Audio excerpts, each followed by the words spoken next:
Greetings, gamers. Tim here again, and I'm starting this video over again. I got pretty far, about 20 minutes in, and this is about the 8th time I've had to restart because of interruptions. Some of those interruptions were this thing right here, which is the back end of my dog. This time, though, it was a phone call that interrupted it, which is one reason my dog is right here. She thinks when I get phone calls, I'm going to leave. Now, I want to talk about my game writing, but I'm going to put it in some deeper context a little further on and dealing with what's going on in Texas right now. Now, I had COVID in November, December. I got well. I didn't have a major case. I overcame it, but I've stayed exhausted ever since. So I haven't gotten as much writing done on anything. I've got some freelance stuff to do. I've got my own personal writing to do, both on my novel and Hearts and Souls Second Edition. I've gotten tiny little things here and there, but not much because I've been running on an exhausted level constantly. Now, in addition to that, one of the reasons the videos have not been coming out is because for some reason my camera has a microphone in it that didn't work when I first got it. And it wasn't worth it because it was cheap and I wasn't going to return it. So I kept it and just started using headphone mics or other mics once my laptop passed along. Now it has decided after years, I mean, it's been a loyal little web camera. The rest of it has worked fine. But after years, it decided the microphone would work. Apparently some update in the software or update in Windows has gone, hey, are you alive? And kicked it into gear. And it's been usurping the control of my headset microphone. And that may be why this is a little loud, because I've had to up the decibels, because sometimes this mic fades out on my words, and I'm hoping it does not happen this time, because then I will have to reshoot the video. But if I use that camera, you get a little wind noise from the fan and the little electric heater because it's cold in this room. The fan is not pointed at anything. It's literally just over here to make noise because I need white noise to sleep, and it produces the most relaxing white noise for me to sleep. Now, I'm going to get on to this. I hope all of you out there are warm, safe, and COVID-free.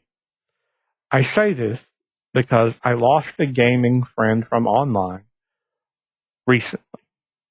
Saturday was when I first heard about it, but he passed away earlier in the week. I have known him long, but I still consider him a friend. And that's me. I'm quick to loyalty and bond to people. It's just my nature. Sometimes that's a bad thing. Sometimes it's a great thing. But it has made me worry about all my groups I'm in, all my Discord channels that I pop into. And so I've been checking with people. So I'm checking with you. Are you okay? Are you safe? Are you warm? Do you have power? I'm hoping all of that you do have and are okay. So if you watch this video, just say hi, say something back. I know there's not a lot of you. I don't have this huge audience like some people, but I do. It does matter to me whether you're okay or not. Even if you disagree with everything I say, if you watch this video, I hope you're safe, warm, healthy, all that good stuff. Now, with my energy levels down, I haven't gotten much done in Hearts and Souls. I've changed a few minor things, mostly been cleaning them up and streamlining them back down again, because I've gotten a little bit more rules heavy, which was not my aim. My aim was just to clarify things and structure things so that if I hand this to a complete new person, they're not having to try and figure out what all of it means, and they have clear examples and tools, which sometimes resemble rules, but that allow them to resolve situations that they may want. And for people who are longtime gamers who want a little more substance that's defined for them. I don't like defining a lot of that. I like saying, okay, here's the basic rule. Everything flows from that. Go. And that's what I did with First Edition. And I got some good reviews and one bad one. But that happens. And it's not a big deal. It's a long path. And I'm not upset about it. But this all brings me to power and responsibility. Because we, human beings, bond. We bond to a lot of things. We bond to each other. We bond to dogs. We bond to sometimes stuff. I mean, I read stories where people apparently got upset that they sent their Roomba in for repair and they got their Roomba back and it was a brand new one or a refurbished one that was not their original, and they were annoyed and hurt by this because it wasn't their Roomba. Now, that's not necessarily odd. That's human nature. We bond with things. It's kind of funny because I've been reading these humans are weird alien kind of things, where aliens meet us and they're like, oh, they're really strange, and it's hilarious and at the same time kind of scary to look at it that way. I mean, because I'm sure other species, if we actually were to ever find any, would probably have adapted similarly to us because of the amount of brain space required, the amount of energy required to power the number of limbs we have, and so on. Doesn't mean they won't be completely alien mindset, but our build is maybe more reliable than some other forms. That doesn't mean we won't find truly alien aliens. I'm just saying that there is some logic and science for both sides, for really, really alien, and for closer to us alien. And you know, but it comes back to the thing of the reason I'm talking to you today is about responsibility of power. It's a big theme in Spider-Man comic books. It's a big thing in superhero games in various ways, and there are different versions of it. Because guilt, in some ways, is a form of power and responsibility. If you feel guilty over something and you have the power to try and prevent that for someone else, it's going to drive you to do something. If you've been told, like Uncle Ben told Peter Parker, that with great power comes great responsibility, it becomes something that has weight if you truly believe that. And I believe that that should be true for most of us, especially fans of heroic fiction, superheroes, and things like that.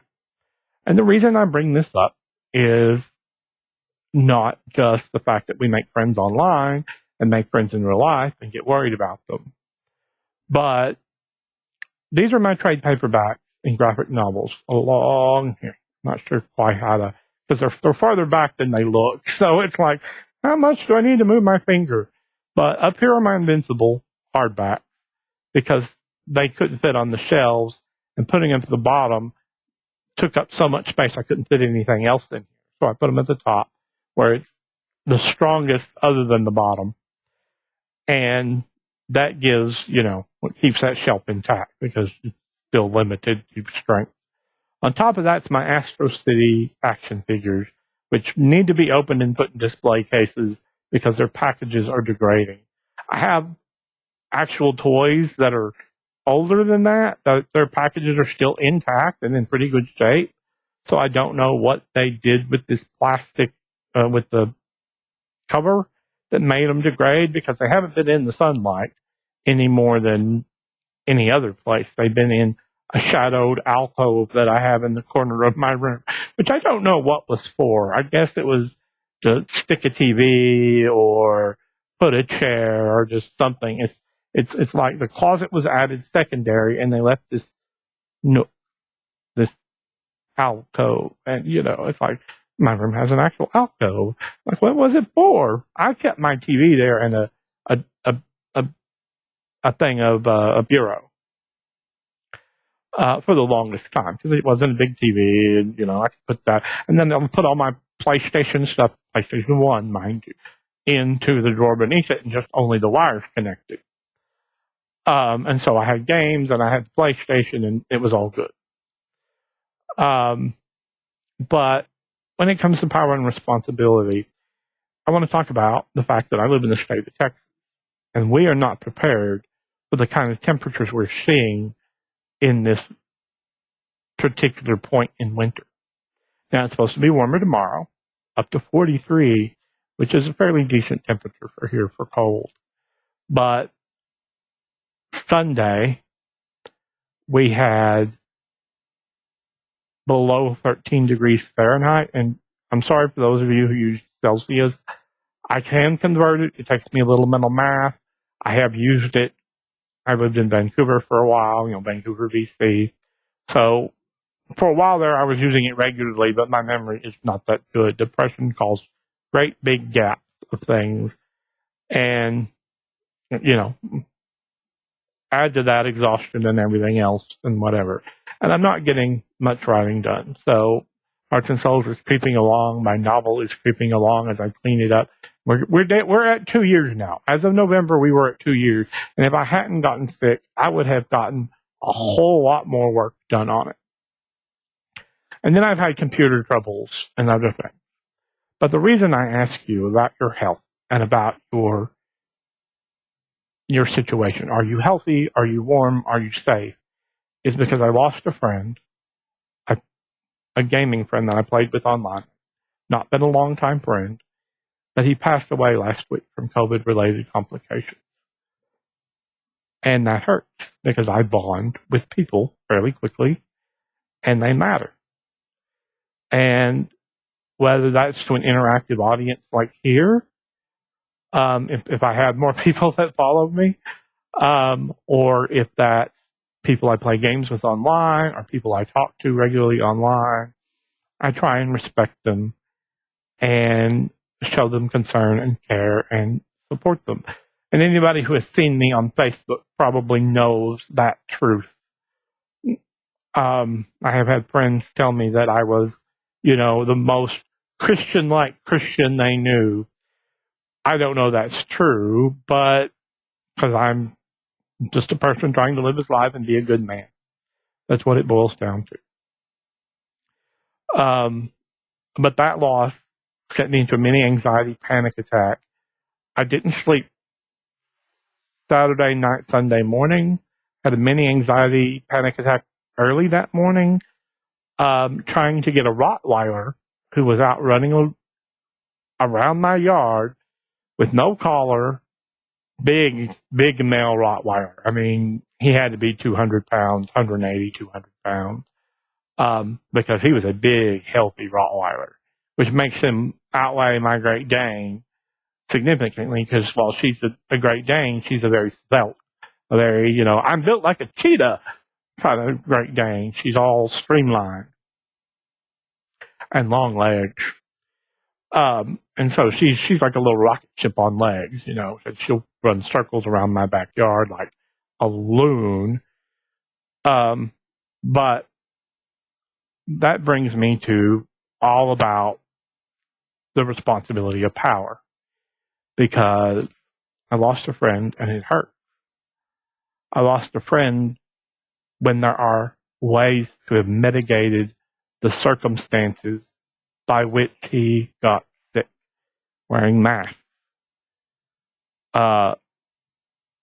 shutting down more stuff. Now, I don't know if you are a mask person or a non-mask person, but I got COVID despite wearing a mask because I knew that masks only prevented me from giving somebody else COVID. But somebody who wasn't masked gave me COVID. And I've been sick. I was sick and then I've been exhausted since then.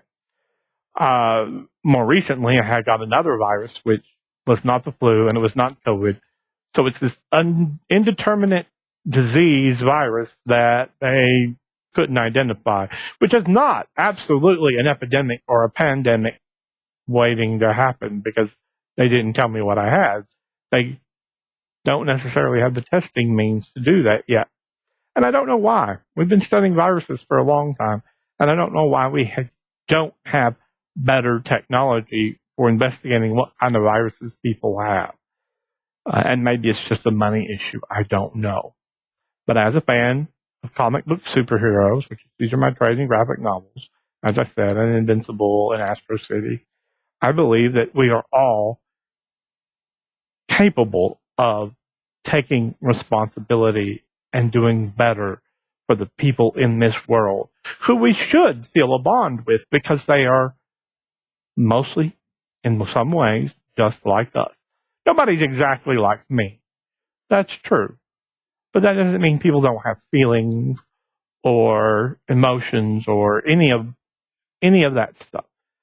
They may have different mental illnesses or no mental illnesses, better health, younger, older, whatever. But the important thing is we humans are capable of sympathy and empathy, which leads us to somewhere in the middle, compassion. And I had this friend die from a disease that could have been limited. It might not have stopped him from getting it because there are just circumstances where it might have been spread otherwise. But I'm definitely a person who is, please wear a mask. Please, I'm asking. I'm not saying you have to.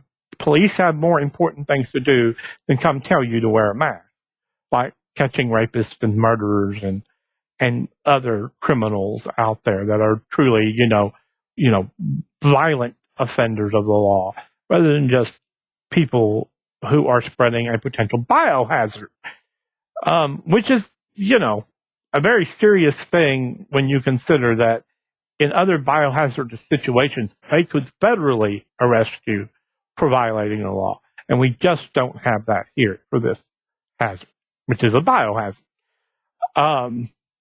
But not a easy one to spread, actually, but it's still spreading because we didn't lock down. Now, I'm not being judgmental over the people who made those decisions, because I don't know what information they had. I don't know at what point they came to realize that it was important. And I can't presume what their mental processes were like. But I can tell you I got COVID, and it was because somebody wasn't wearing a mask or wasn't wearing a proper mask, or they were wearing it right here. As long as you're breathing in and out, letting stuff in your mucous membrane through your nose or through your mouth and out again, you can get the infection. You can spread the infection. It's not a good thing. And I have had my first shot for the vaccination, and I'm getting my second shot at the beginning of next month because I don't want to be able to spread that. I don't want to be able to catch that because while it was mild before, it might not be the next time. And I don't want to risk other people's lives because they matter, because I grew up on comic books, because I grew up on with great power, there is great responsibility. And despite Uncle Ben knowing that and telling Peter that in Spider-Man, it's an older sentiment. A philosopher said it before him, which shows us that Uncle Ben had some great depth and some decent education, and the writers behind him had some decent education at some point in that. There's an older version that exists, and I'm not saying this is the oldest version that exists. I'm just saying there's an older version that exists. I think it's in the Bible in Luke, the Christian Bible in Luke, which says, to those whom are given great gifts, much is expected. It's just a different rewording. With great power comes great responsibility. And I bring this up, and I want to talk about this because I got sick. I don't want you to be sick. It's miserable, and I had a mild case, miserable. But because somebody I know died, I have known several people who suffered from it and didn't die, but he passed away, and that hurt. And I don't want you losing family members from a disease I don't want you losing family members from the cold and the lack of electricity because we have rolling blackouts here in Texas. I've been fortunate in that we've only had some short brownouts here and there. I have friends, however, who live in the same city as I do, but live on its edge, who've been without power for 85 and now it may be 90 hours. And you know why? Because Texas was not prepared for the cold. Our machinery is not designed, that creates the power grid that we use was not designed for it. And though I've seen people attacking the solar and the wind turbines, the wind turbines, from a report I've read, have only lost about 1,000 to 3,000 megawatts. Which, 3,000 megawatts is a fairly decent amount of energy, but not compared to the total usage of the state. And that is an itty bitty fraction of how much power we've lost because we primarily rely on natural gas. And our stuff is locking up, it's freezing, and it's not moving in natural gas or pumping the natural gas because of the cold, because of the temperature. It's one of the reasons I tried to rescue the dog.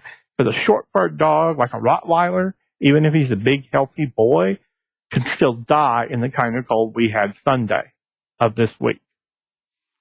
Below 13 Fahrenheit. Maybe it may have been lower than that when I tried to get him inside, but I was in socks and boxers.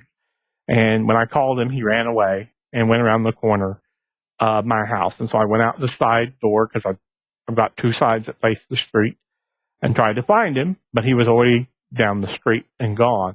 And the only reason I stopped was my dog wanted to go with me. My 140-pound Great Dane, who has no body fat whatsoever. She runs it all off. She eats a lot. She runs it all off. And I didn't want her to get sick. And I realized that if I went out there was a chance that the cold would give me trouble breathing because I had asthma again. And the cold aggravates that to no end. So, my dog basically made me remember the sense of not chasing after a dog half naked. But that's the thing. People aren't willing to take responsibility for the fact that Texas isn't prepared. And the reason we're not prepared is in the 30s, we basically were thinking we're still going to be able to secede from the Union if they try and control us, which is not true. It's not in our Constitution. It was X'd out at some point, and it is still against the law.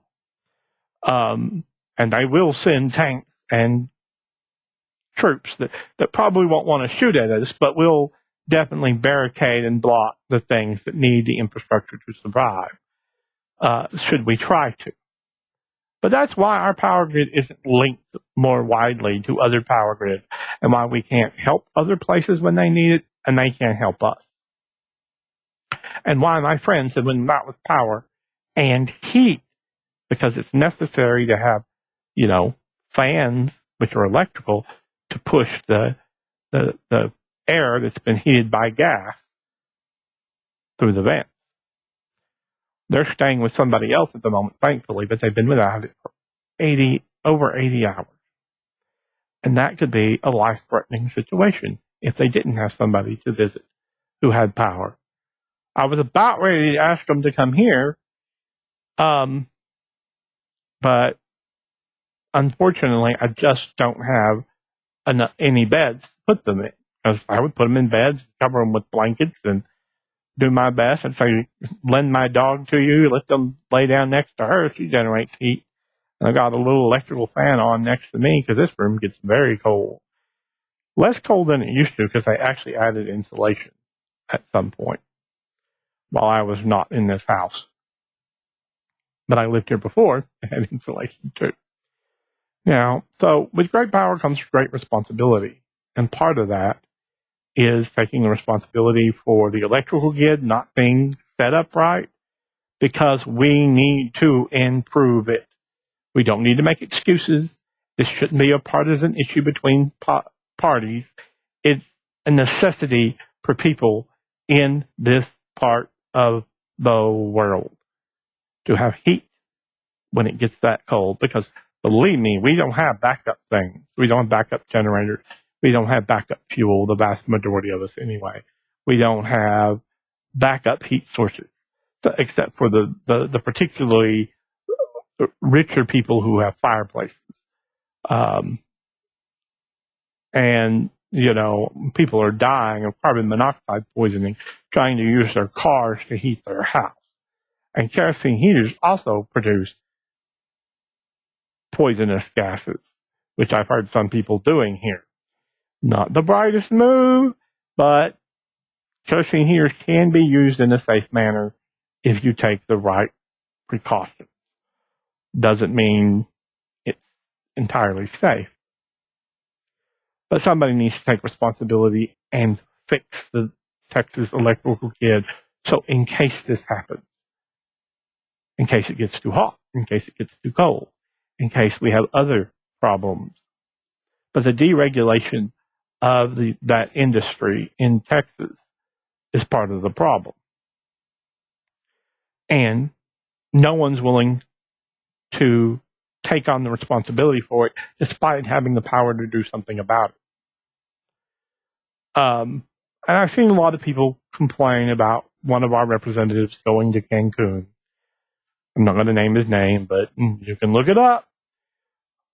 And admittedly, he may have had those tickets months in advance. He may have planned it a year in advance. And he may have just gone, it's cold, I want to go. But there really isn't a lot he can do at that point, other than try and convince others of his political party that we need aid, we need federal aid, and we need federal people to step in. And then you have to convince the Texas government that the federal government is trying to help us, which is a whole other uphill battle.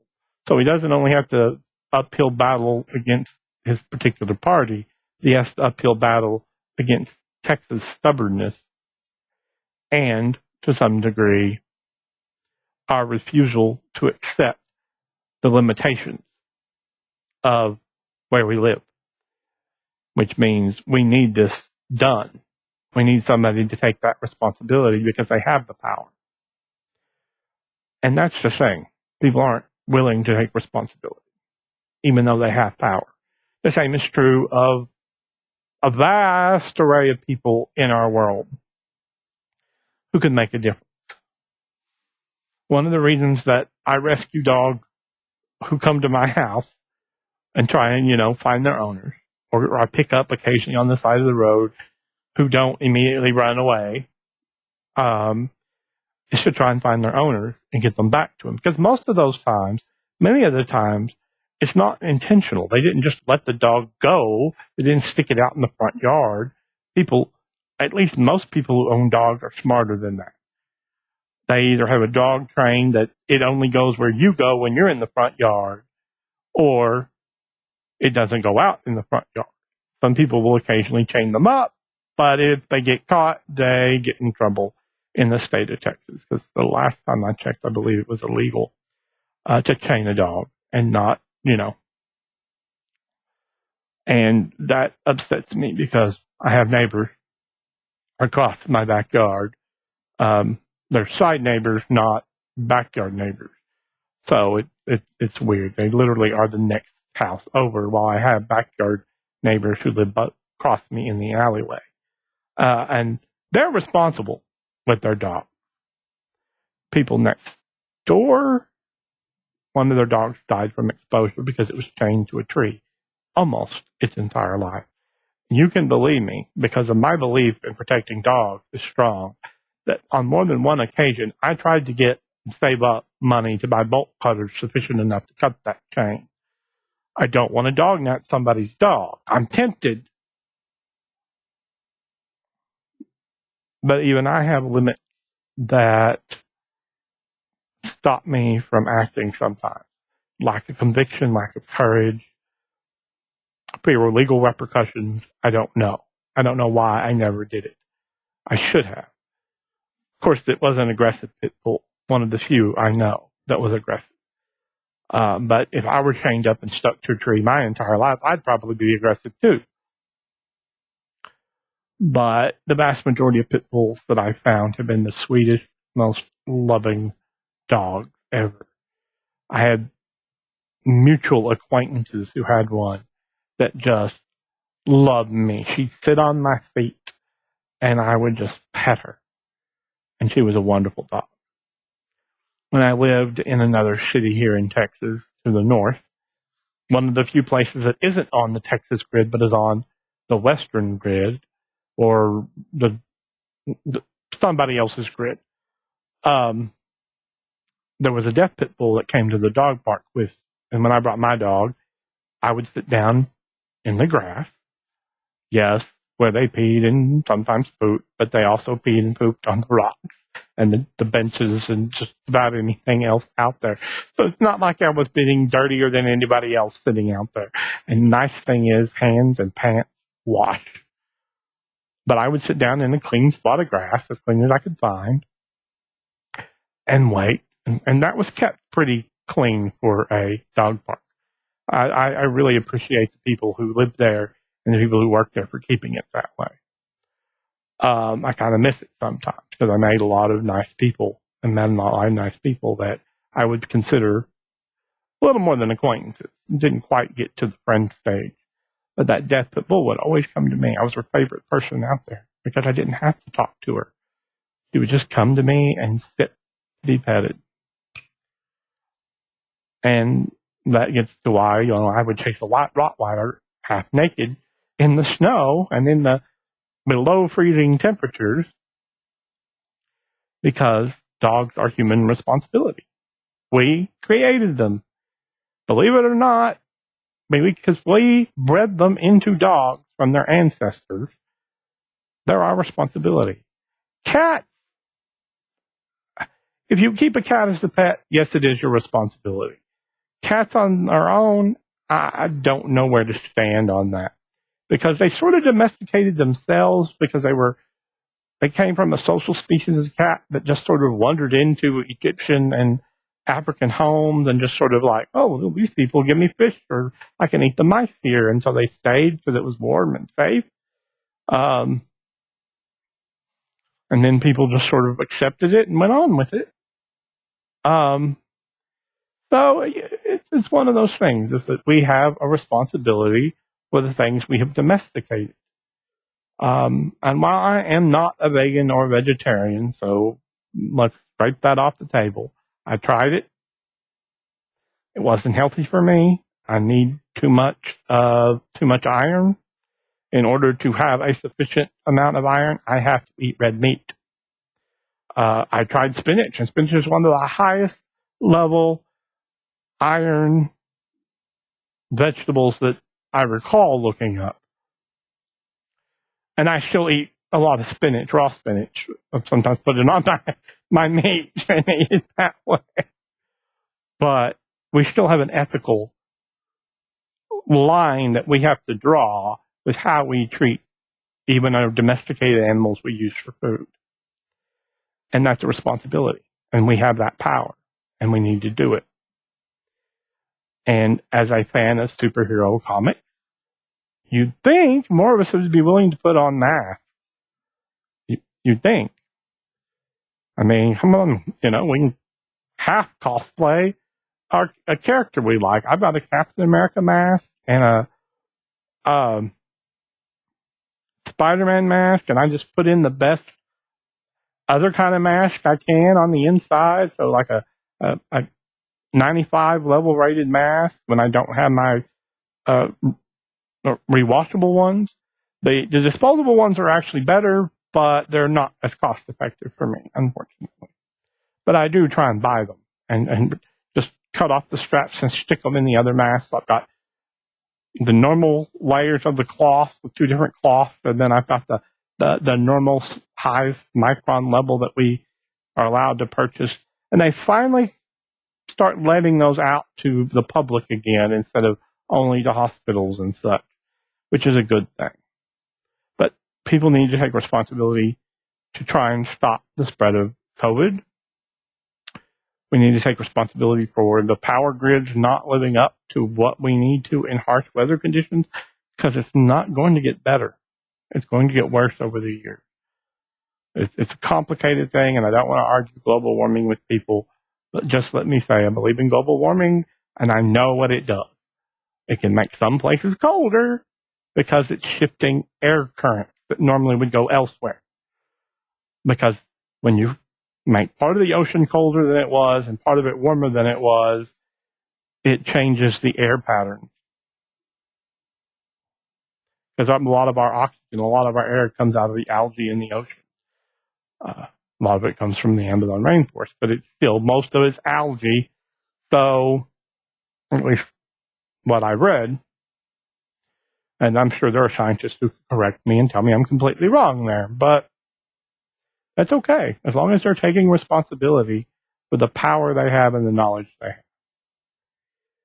But it's one of the things that about gaming, and I almost left gaming at one point. I've been a gaming person since I was 8 years old, and I almost left gaming at one point.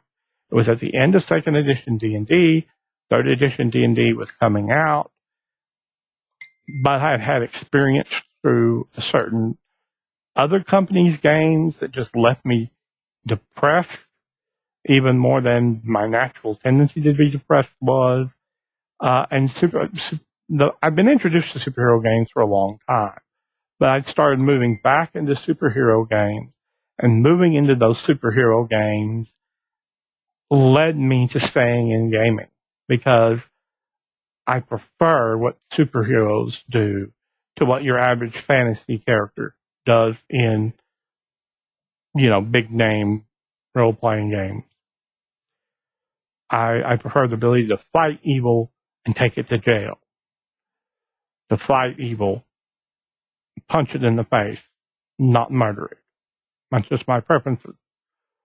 I also like sometimes befriending a person and then leading them to a better path for them, which has happened in some role-playing games. I don't know that it's happened in real life, but I've tried. And I've tried to help where I could. I mean, I don't make much money, but I've fed people who've asked for money to eat. And I even had a couple of ladies come up to my window when I was sitting in a drive-in before COVID. And they basically said, "Hey, would you mind buying us something to eat?" And I'm like, I'm on disability. I really don't have much money. And they said, "That's okay. We understand." And I'm calculating in my head how much money I had left from paying my bills, my car payment, my insurance payment, and the necessities for my food and other things like socks and stuff. Because I need socks fairly regularly. They get worn out fast. And I said, you know what? I could get them a meal. I could get them each a meal, a decent meal. And they said, well, you can come in with us. And I'm like, okay, well, that's fine. I can get my drink there. So I got out of the drive-in. Nobody was behind me or near me. So I pulled into the parking lot right beside the drive-in. And I went in with these two ladies, an older woman and a younger woman. And I bought them food. And I said, get anything you want. Because I was able to scrape enough money out of my account to do that. And all I was getting was, a drink, which I'm doing now. And I don't want to say, give me accolades for that. That's not the point. The point was somebody asked me for help, and I gave it because I had the tiniest amount of power to be responsible with it. And again, as I said, I don't want accolades. I don't care. What it was I made a difference in two people's lives. I had a guy ask me for a burger once. I asked him what kind, and he said, this and this and this is fine. He says, whatever, pretty much is what he basically said. So I bought him a burger, and I said, I'm in the drive-in, so when I pull around, I'll give it to you. And he was there, and he waited, and he said, I'll wash the windows for you. I said, don't worry about it. Because I was getting food for me and my mom as well, and I was going to take it home while it's hot. So I'm like, no big deal. I just really didn't have the time. But I had a tiny bit of money, so little money, y'all have no idea how much struggling I have to go through with money in order to make it through all the bills and all the chaos. And if I didn't live at home with my elderly mother, I wouldn't have a place to live. I'd be homeless. Because there's really no friend that can take me in, no family member that can take me in. Unfortunately, this house is owned, even though it's not in the best shape. And being owned, one of the advantages of it is that there's no house payment. It's reasonable. And my mom had worked out, a scheme that we keep working together to make sure that it keeps running as best it can, and we have enough food for us, and our dog, and medical care for us and our dog. But it's a very narrow thing from month to month. We don't have a lot of power when it comes to that.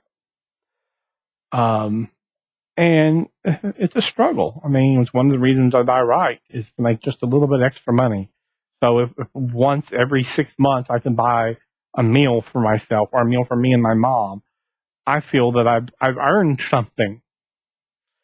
And being disabled without a lot of job history, because I didn't know I had this mental illness at the level that it was actually impairing me, because I was doing so much. I was working, I was going to school full time, I was dating, I was doing my best as I could. And sometimes it's just not enough. I had to leave jobs that I liked because they became something I didn't like. And I didn't want to be the kind of person who would stay in that job, because then I would be a miserable person who did horrible things in terms of to make this money. Because one of the places I worked was a bookstore, and that one of the people who was above me, not immediately above me, but higher, was pushing stuff. And we were in a depression in our area. The oil field was down, and that's what we make money on, like way down. And our population was way down. And jobs were almost non-existent. And somebody came in and asked for a book. And this manager was there, and we only saw him once every few months, like about every 3-4 months, I think, like maybe that much. Usually we didn't see somebody in their position more than twice, because they did good. They got moved to a bigger a state that had a bigger store than this little town. So and most of the ones we had were good, but this one's not. This one was terrible. And she was pushing $70 books on people who didn't have that kind of money to spend. And I walked around the corner and said, "You said they're interested in this subject. They want pictures of this thing."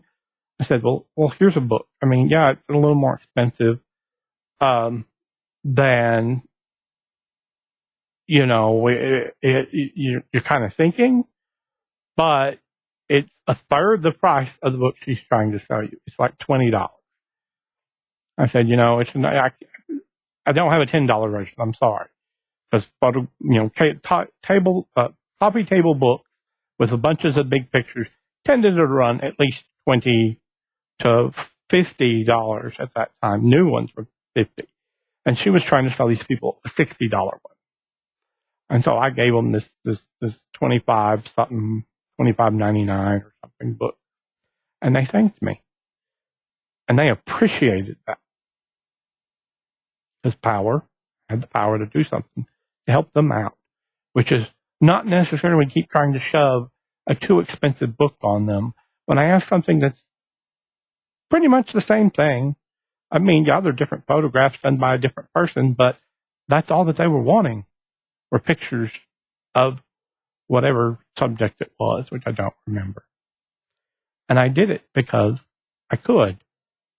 I mean, it was a bargain book, and bargain books we were making pure profit on. They'd literally been marked down to nothing by the people who published it. So all of that $30 came to us, or whatever, 25 came to us. While the other book, we would have only gotten $30 from it back anyway, because we only got 50% cut, or actually even less than that, like 40% cut.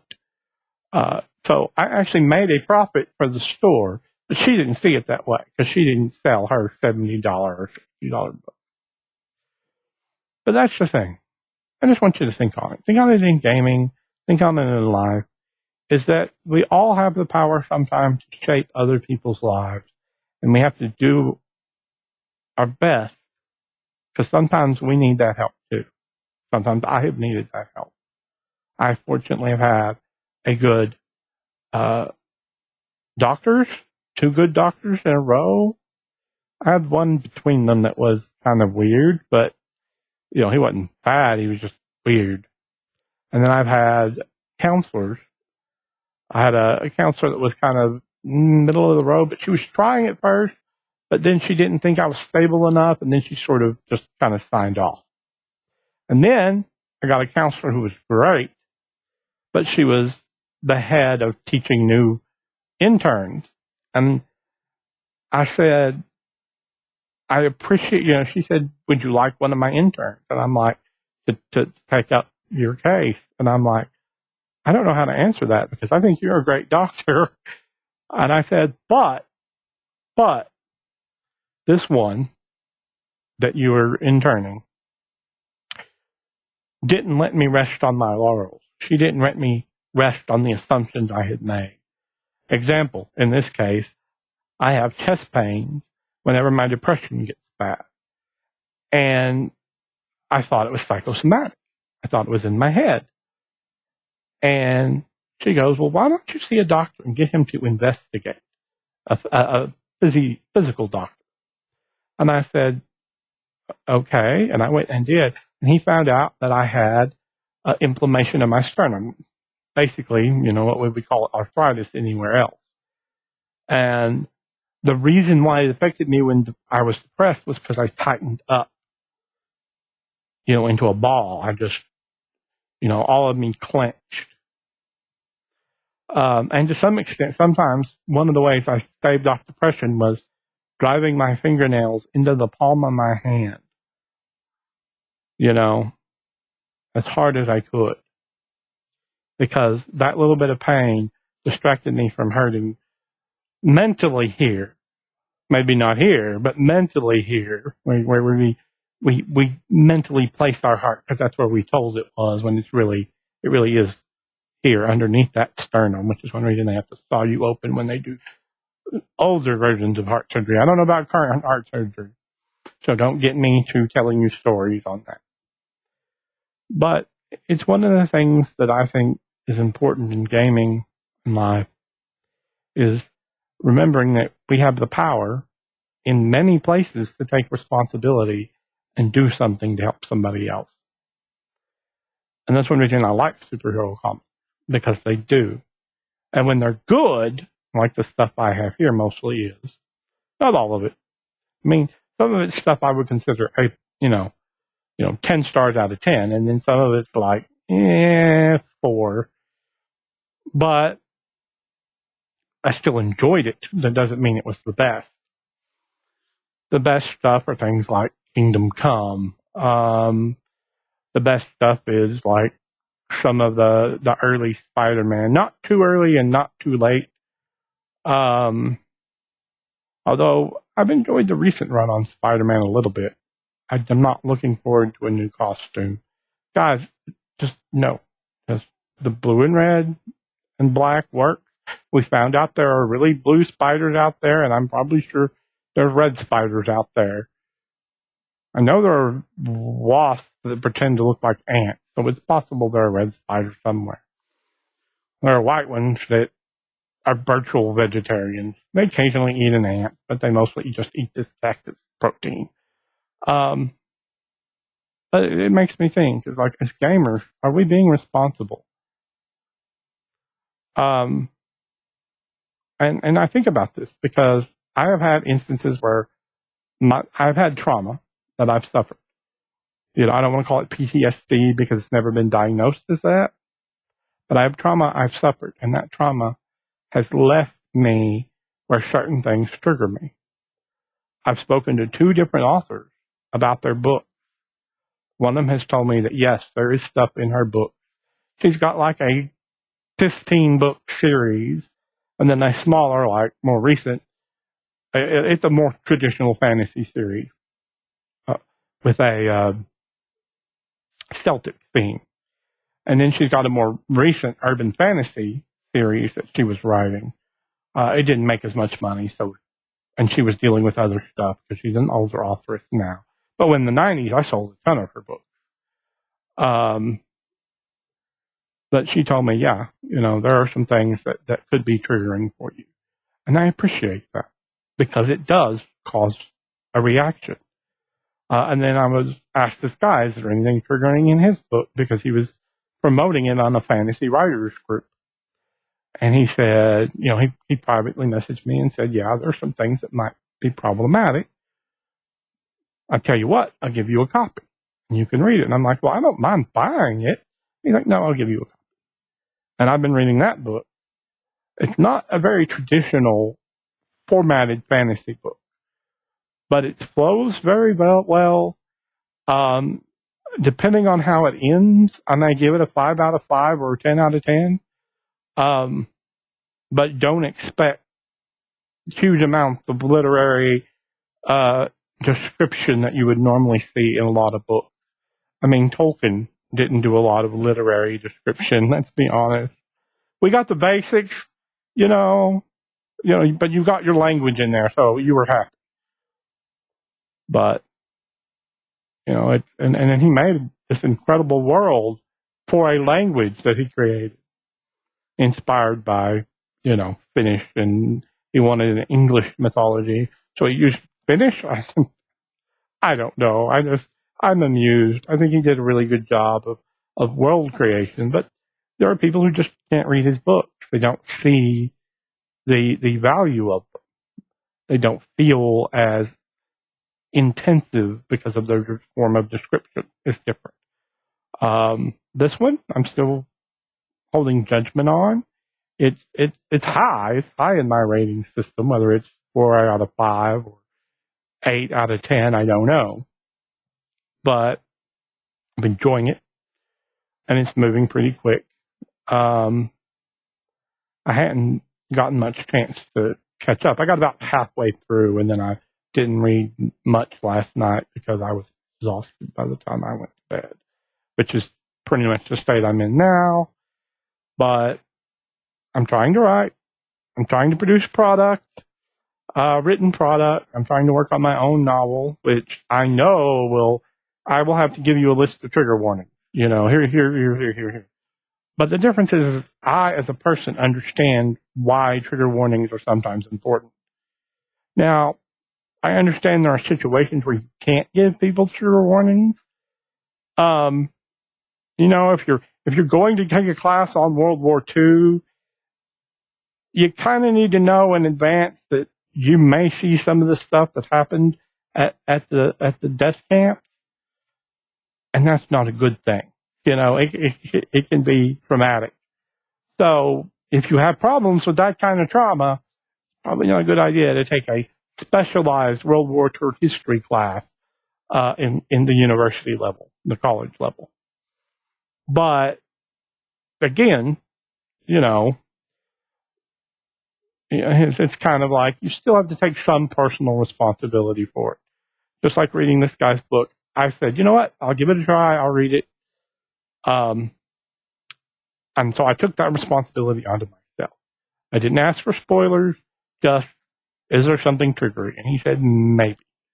And, you might not like it, but I'll let you try it. So I'm like, okay, you know what? I'm good. And I do own the fantasy authors that I mentioned earlier books. 2 of them, actually. I own the first in the series and like the 5th in the series, which somebody gave me, the 5th. And the first I bought because I've been talking to her. But I own all of her urban fantasy series, which were the more recent series. and she hasn't produced them all yet. And she's been talking about using alternative methods. Because even though she's this well-known author who has made a living off of writing for some time, it looks like she's going to have to Patreon or something else her urban fantasy series to get more books out for it. And that's sad, to be honest, because she's worked so hard at her career as a writer and an author. And to have a series that people just didn't buy into. And it's a really good series. I mean, for urban fantasy, it's very different. A little bit more magical and a little bit less mythological, which is a weird contrast, and I kind of like that. And I read urban fantasy a lot these days, because I don't read traditional fantasy a lot. Although the book the gentleman sent me is traditional fantasy, you can definitely tell he's a gamer. You don't see dice rolling, but you can definitely see, like, this kind of play out in game terms. And there's some logic in the setting that kind of feel like they're gaming logic on how to resolve problems and issues. But I just wanted to talk about that this time around, is power and responsibility, and how important it is for us to remember that, I take care of my elderly mom. She can't walk. Her knees need surgery. Her teeth need to be removed so they can have new surgery. She needs to have her back MRI'd and maybe have a new surgery there. And she has to have cataract surgery. So, and that's money neither of us can manage to get. And for about 3 weeks, I was without a computer because my video card died. I thought it was fans. I replaced the fans. It worked for a little bit. Then the video card died completely because it was what was causing the fans to die. Because its own fan wasn't working anymore. And so I've been trying to get money together to get a new computer. I did manage to get a new video card from a friend. I did buy it from him, but he did not give me the Usurus. Again, a word I read, but I've never heard pronounced. Prices that you're seeing online for video cards because people are mining it for Ethereum. And I don't even know personally, even though I have an interest in science and computers, I don't even know what Ethereum is. I'd have to look it up. But think about this. Think about this as gamers, especially when you sit down at the table. Are you using the power of a gamer responsibly? Are you making sure everybody is having fun? Are you making sure everybody's equally getting the benefit of the game? Are you making sure that there are no people being assholes to each other?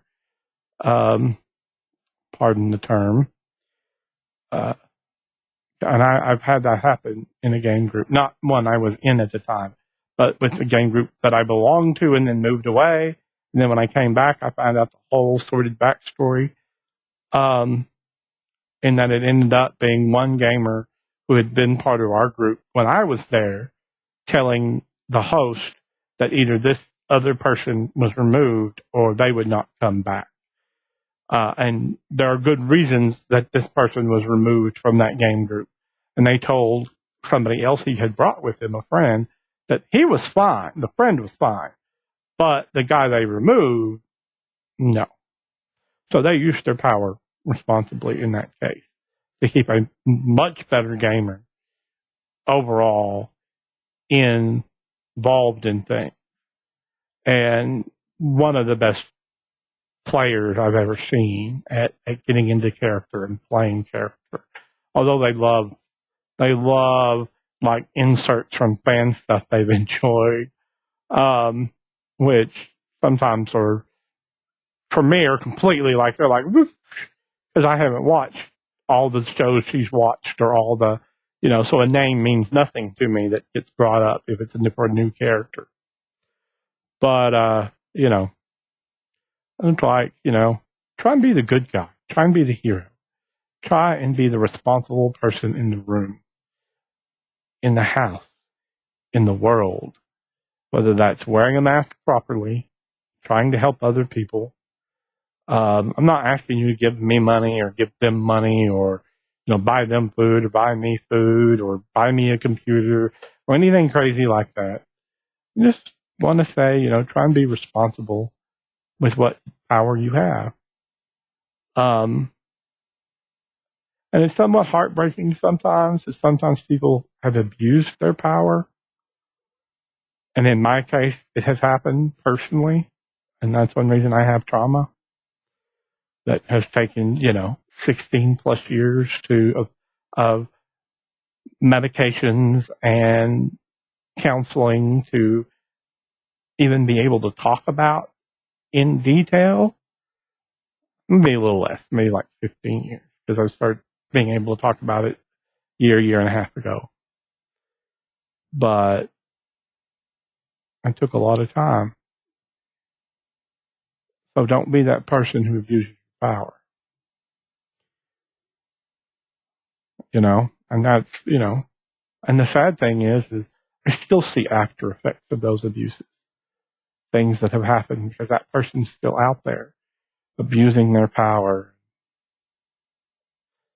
hurting other people, knowingly hurting others. And I can't do anything about it.